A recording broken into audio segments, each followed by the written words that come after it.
La nostra richiesta rimane la stessa, ovvero il sindaco deve dimettersi, ma allo stesso tempo c'è un problema enorme per il Comune di Venezia, ovvero gli indagati all'interno della macchina amministrativa. Noi continuiamo a chiedere con forza che i dirigenti, in attesa che la magistratura faccia il suo corso, vengano sospesi in autotutela, mentre il capo di gabinetto e il vice capo di gabinetto devono dimettersi. Le opposizioni in Consiglio Comunale tornano sul piede di guerra chiedendo le dimissioni dei dirigenti indagati nell'inchiesta Palude e un Consiglio Comunale straordinario. Al di là delle dimissioni del sindaco, che a nostro parere, anche a mio personale come portavoce Movimento 5 Stelle, è necessario anche per un'immagine stessa della città, ci trova qui a chiedere di nuovo un passo indietro e comunque una ridiscussione di tutti gli incarichi. È impossibile, non è possibile che una città come Venezia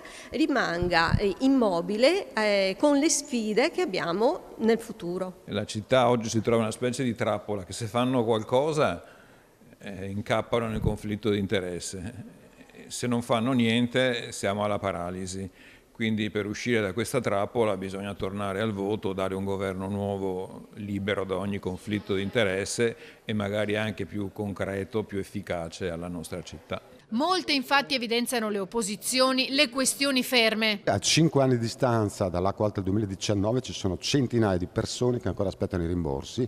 La macchina che dovrebbe erogarli è diretta proprio dal direttore generale indagato.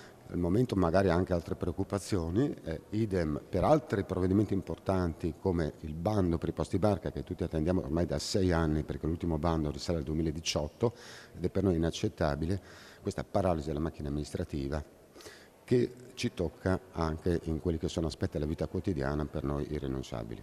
Pensiamo alla questione sicurezza, alla questione trasporti, l'assessore che è stato arrestato, adesso le deleghe ce le ha il sindaco, ma di fatto è tutto fermo nel caos più totale, ancora peggio di prima.